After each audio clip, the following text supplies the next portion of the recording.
Welcome to Lawline with your host, Alan Schnorman. Mr. Schnorman is a distinguished trial attorney, author, and lecturer. Each week, Lawline will bring you the most knowledgeable experts in the field of law today. And now, we introduce our guests and our host, Alan Schnorman.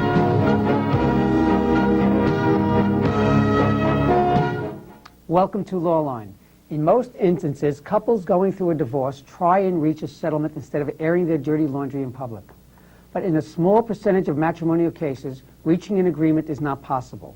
Today we're going to look at trying divorce cases. Our guests are the Honorable Judith Gish, Acting Supreme Court Justice, New York County. Judge Gish is sitting in the matrimonial part. We also have Jeffrey Cohen, a matrimonial attorney who's tried numerous cases. Jeff can give us some insight into what it is to be a part of a divorce trial. Hello, Judge Gish. Hello, Jeff. how are you? Hello. First, let's talk about New York State is an equitable distribution state. Now, what does that mean, Judge? What does that mean? Yeah. It means that we view a marriage as being an economic partnership. When the marriage dissolves, for whatever reason, we then look at the parties and figure out how are we going to separate that economic partnership. And that's essentially what equitable distribution is. We look at what they acquired when they were married, and we figure out how are we going to separate this economic relationship. It sounds like something for appraisers and absolutely is. Absolutely and experts. Is. Absolutely is. And we have our fair share of them, particularly when the businesses or the money aspects of the case are somewhat complicated. We do rely on experts to help us try and figure out how to value these particular assets. The key is equity, and it is. The statute itself really is a noble effort by New York to do equity, to throw every relevant fact into a pot, stir them up, and hopefully out will come equity, and experts are very, very important in the process. But Judge, are there problems when you try to evaluate a small business, a private business, what the worth is of a particular business that may have 3 or 4 stores and some good years, some bad years, or if one of the parties is a lawyer or a doctor? How do you do that? Right, absolutely. Essentially that there are accounting methods by which you can figure out how to value businesses, and it's really done all the time, and not just in the matrimonial parts. They do them for estate purposes. We have what we call forensic accountants who may or may not have a particular expertise in valuing the kind of business that may be the subject of equitable distribution. So for instance, if we have a business and it's a real estate business, we're not going to go to somebody who's an accountant in the entertainment industry. On the other hand, we are going to look for an expert who knows about the particular business and can figure out how much it's worth. Now, Jeff, you're a lawyer, right? I am. And if you were to get divorced, part of that case, I assume, would be evaluating the value of your practice. More than that. The practice right. and the license. Right. They're separate entities, each of which can be valued.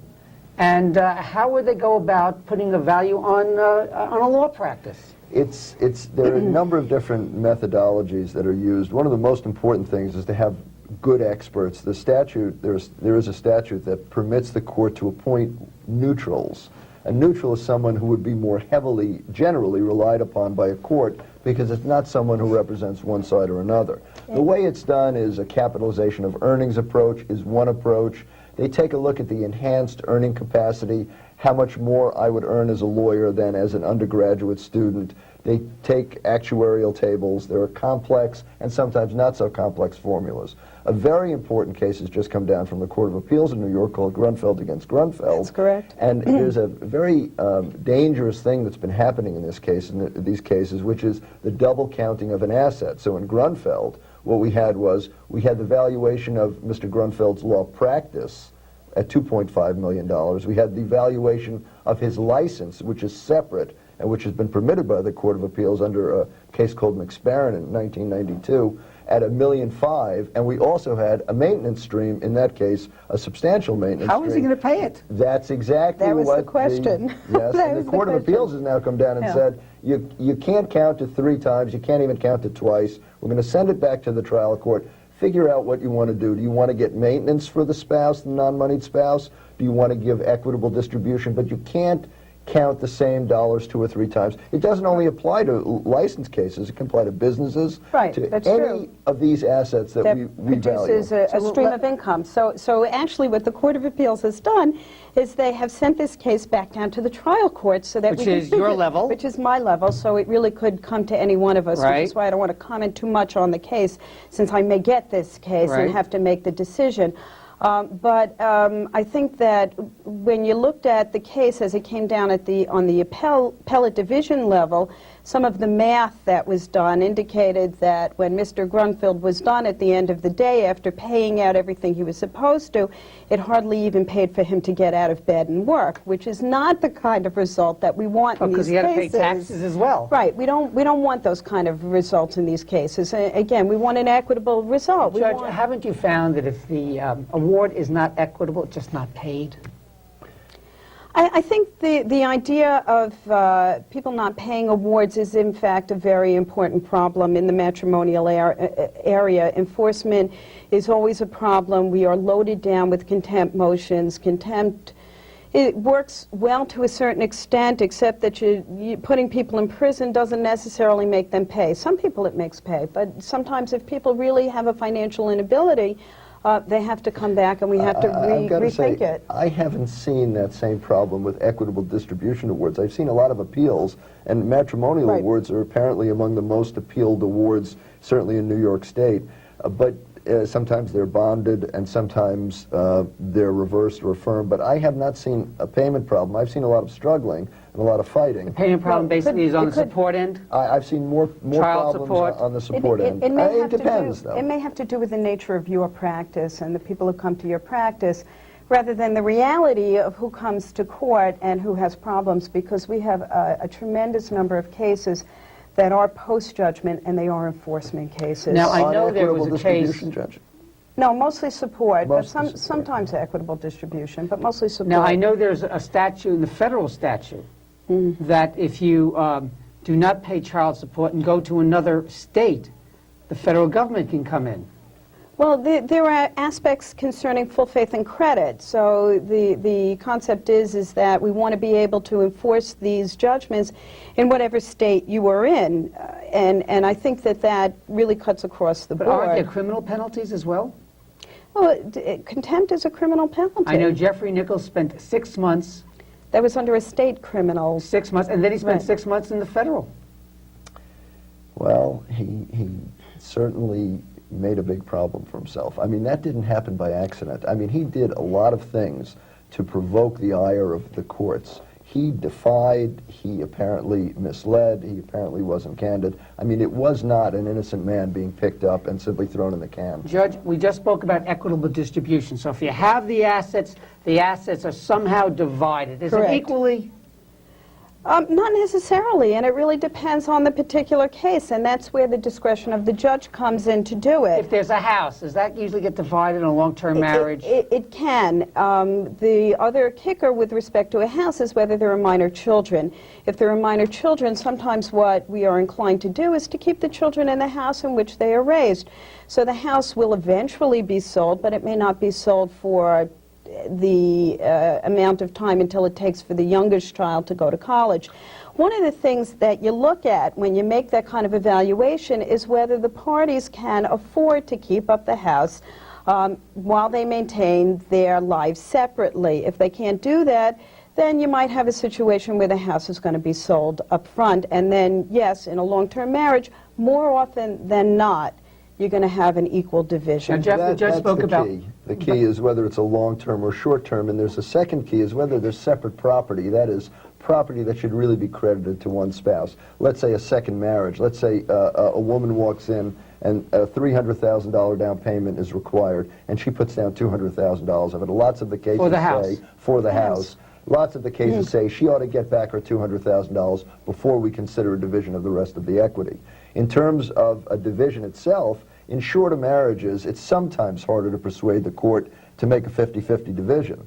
And in longer marriages, it's very hard to persuade the court to make other than a 50-50 division, although separate property that should be credited to one spouse or another, is a very big topic and requires a lot of looking into. Judge, in older marriages, second marriages, marriages where people are more established than younger people, how do people protect their assets if the marriage does not last more than just a short period of time? Well, I think the biggest thing that they do is they enter into agreements before those second marriages, and I believe you did a program on that as well with Judge Silverman. And they are becoming more Everybody popular. watches Lawline, not only you. And they are becoming, I think, more popular, and for good reason. If somebody comes into a marriage with a substantial amount of assets with an established business, then they want to make sure that if something happens, not that they're expecting something to happen, but if things don't work out, that the payments will not be in a situation where they might lose what they brought into the marriage based upon whatever claims the other party may be So the making. agreements beforehand are very important. Very important. They're also very, very difficult to negotiate, and you have to make sure you're negotiating a prenuptial agreement and not a separation agreement, because sometimes they get ugly, or sometimes you see the hierarchy in a relationship where someone's really pushing someone else around. They're very tricky to do. They're also, they involve an element of reading tea leaves. I mean, you're really predicting the future and trying to provide for all kinds of contingencies in the future that may or may not happen. You may be making an agreement based upon what you believe a business is worth, and the market could change, and the business could be worth 10 times what it was when you first started, or it could be worth 10 times less. So they are very tricky. But you do now, with so much wealth in America today, you really do see a greater need for these agreements. We see a lot of these agreements, and people always want to know, will they stick, will they work? Jeff, talking They about do. wealth, you basically represent fairly wealthy individuals. I know a lot of celebrities. I know you represent Mark Anthony, for one. Is there any difference in dealing with celebrities than people who are not in the limelight? Well, frankly, when you deal with creative people, often I find they don't really understand the system, or they don't have as much time or attention to pay to understanding the system. They rely on the lawyers more than some of the business people, for example, have a greater interest in understanding the law. It's not universally true with celebrities, but it's sometimes true. They're busy creating, writing, singing, painting, and you hopefully are busy doing the lawyering. So Well, that is a difference. Question. Oh, Judge, on a singer, somebody who's established a following, an equitable distribution, can a singer's career be equitably divided? Absolutely, it can be equitably divided. It's got to be valued. You have to figure out what the value of it is. And then one of the things that you really look to in terms of figuring out if you were going to divide it at all, or what percentage you're going to give, is what were the contributions of the non-singer in the house, as it were. Sometimes people are able to succeed because of the support that they have on the home front, because there are people managing the household, raising the children. There are non-economic contributions, and they can't be discounted when you are figuring equitable distribution. However, on the other hand, one of the things that you take into consideration is that somebody who has the good fortune of being blessed with certain talent, that is not something that they necessarily have developed through the course of a marriage in the context of building up a business. Say you'd build up a business, and that special talent has to be regarded when you're figuring equitable distribution. It's just like valuing a business. It is in many ways. There's a famous case, Frederica von Stott, the opera singer. Her husband really managed her career. There are a number of other of those celebrity cases. Sometimes if you represent someone who's got songs that are published, there's a publishing library, and for one person we represented, there were many songs to be divided, and the wife got the royalties from a certain percentage, and the husband got the royalties from another percentage. Well, royalties, I understand. Royalty, right. That's I was an gonna say easier. royalties are easier. That's you know. easier, but say someone has a career. That is a way to value the career itself, because it's a stream of earnings. So you don't have to guess at what's going to be earned. The royalties tell you what'll be earned. That's the enhanced earnings by itself. Judge, That's one way to view it. We have to take a break now, but right after the break, let's talk about support. What children, minors, can expect to get if the parents split. Okay. You're watching Lawline. I'm Alan Schnorman, your host. Stay with us, but don't forget also to visit us on lawline.com, where you can get your continuing legal education. Remember, lawline.com. Stay tuned. Where's Michael? National Guard duty. Ah, bet he's just sandbagging. I don't think so. Sure he is. He left us with all the big fires to put out. Over 52% of our military is made up of the National Guard and Reserve. They serve in times of war and in times of disaster. And the jobs they perform are hard enough, without you making it harder. Well, let's hope he's ready for some late nights when he gets back. Please support your employees in the National Guard and Reserve. You are 100% unadulterated energy. You have no choice but movement. You aren't acted on. You are action. You have the power to make the world a better place. You already know how to do it. Volunteer now for the American Red Cross. Call your local chapter for details.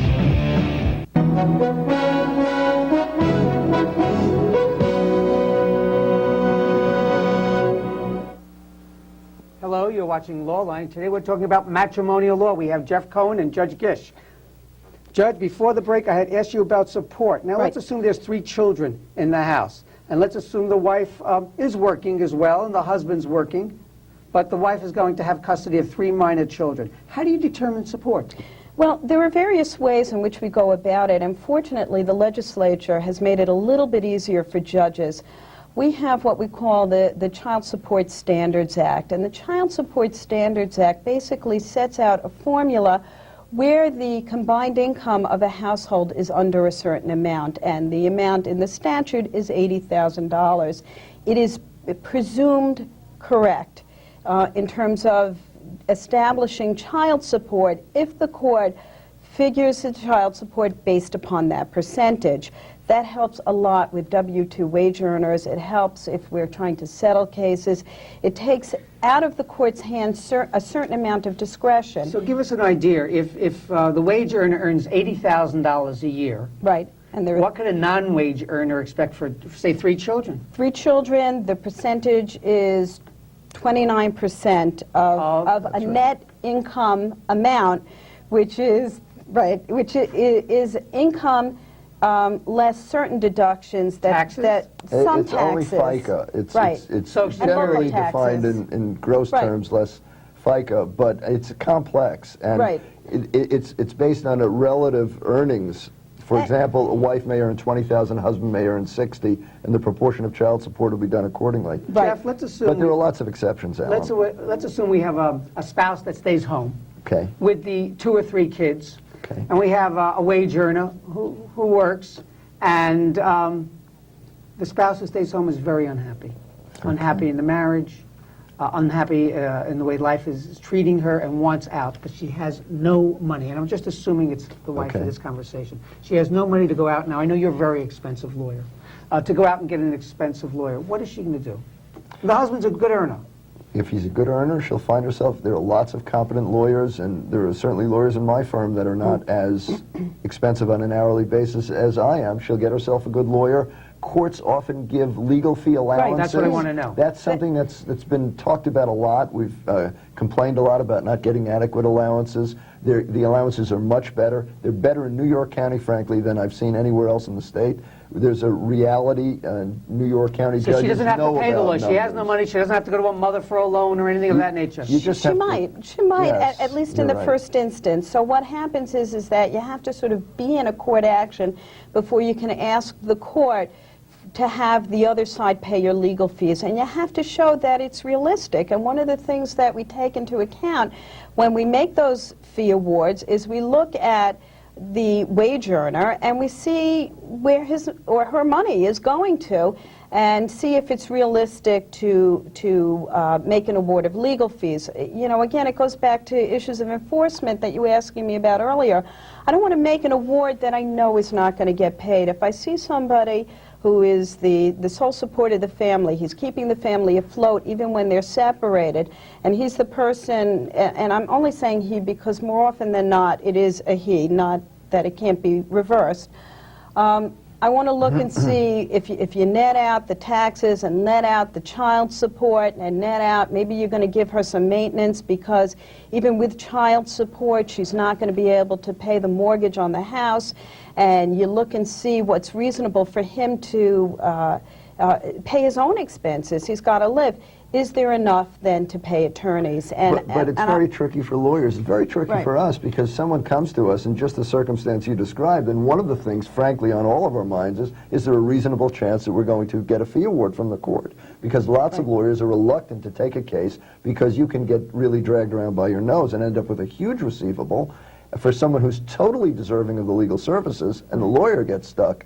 But we have, I think, found the courts to be much more responsive. I really have found a sea change in terms of the awards that have been made, where there was a fear before, but that is something that lawyers are concerned about. Sometimes you have to ask someone to get a loan from a relative to start a case. Judge, what happens if two parties decide, the marriage isn't working, let's call it a day, but they really can't afford to go out get expensive lawyers? Is there an alternative system that they could approach? Well, the answer is yes and no. I started my matrimonial judicial career up in the Bronx, and we were faced a lot with people who really couldn't afford attorneys. They were wage earners, and between them, they were just making their family go financially. Those parties are not entitled to have the court appoint them a lawyer, and they would come in pro se. By themselves, without a lawyer? By themselves, without lawyers. This is really, it's a nightmare for the judicial system. It is. But at the same time, we have an obligation to these people to help them make it through the system. One of the things that we try to do, and I try to do this in New York County too, because we have plenty of families in New York County in the same situation, is I try and provide resources to these folks to get information. For instance, many bar associations provide programs that they can go and seek out information from if not having a particular attorney appointed. In fact, Jeff was just telling me about Is there a mediation process? There's a pro bono program by the Bar Association in New York County where people will come in, and it's one that I and many other lawyers participate in. There's something else also, Alan. There's mediation now, which is talked about a great deal, but which I don't think all that much of. I think it's very hard to achieve equality. The mediation that exists in the court system now is not for pro se litigants, and in fact we can't send pro se litigants to the... They have to have attorneys They beforehand. have to have attorneys. And that's to settle the case outside of the courthouse. Right, and that's really an evaluation process where they go to these mediators who are volunteers who say, I will give your case a look-see, and as a third independent lawyer give you an idea of how I think this case is going to come out. Judge, do most cases get settled? 90% of them get settled, and 90% of them should be settled. Probably 99% should be settled. What ingredients do these 10% of the cases that do not get settled, why doesn't a case get settled? Let me say, I often say it has nothing to do with reality, it has everything to do with personality. Often it is a personality that laps over. A mother who is so afraid of letting a father see a child. A father who has no regard for the impact of his actions on a child.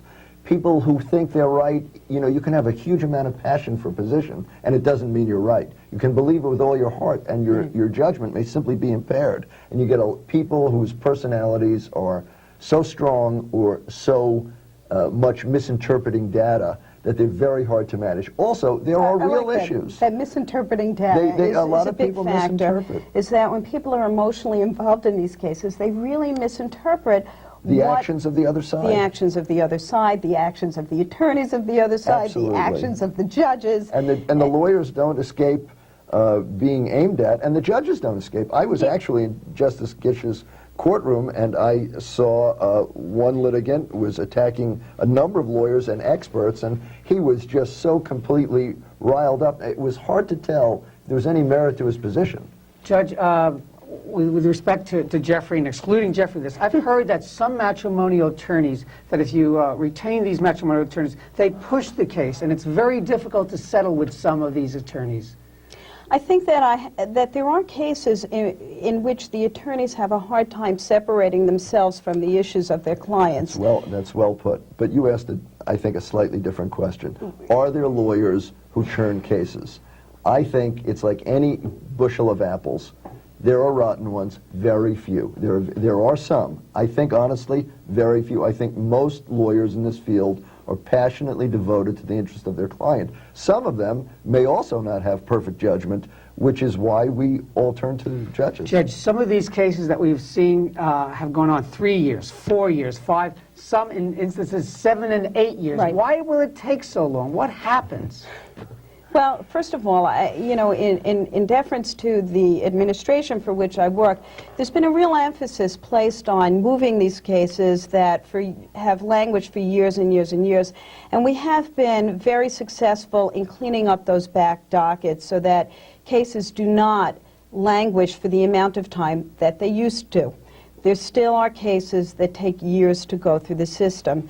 There can be any one of a number of reasons that happens. Sometimes it's that the case is extraordinarily complex. It may involve assets that are very difficult to evaluate. It could be a big money case.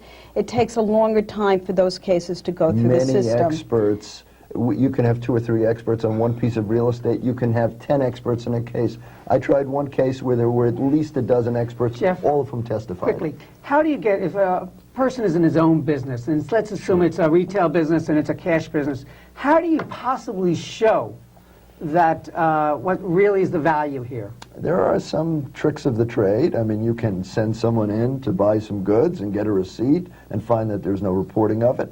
You can look at lifestyle. You can have private detectives doing lifestyle analysis.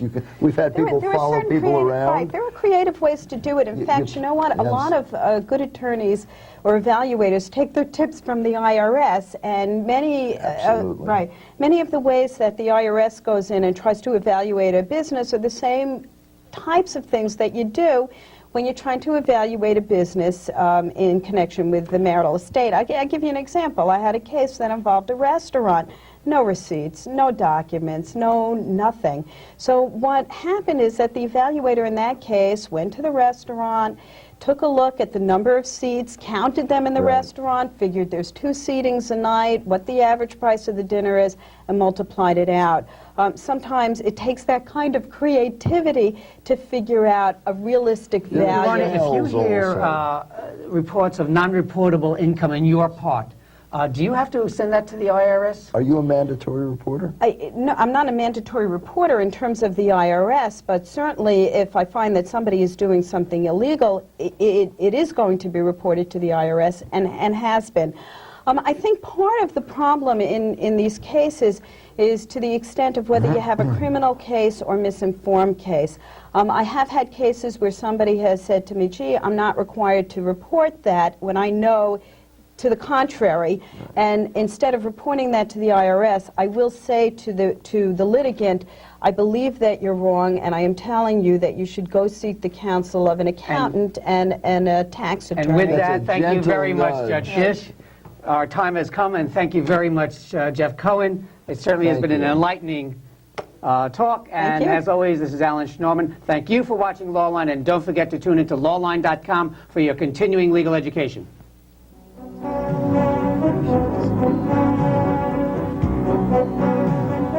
You have been watching Lawline with your host, New York trial attorney Alan Schnorman.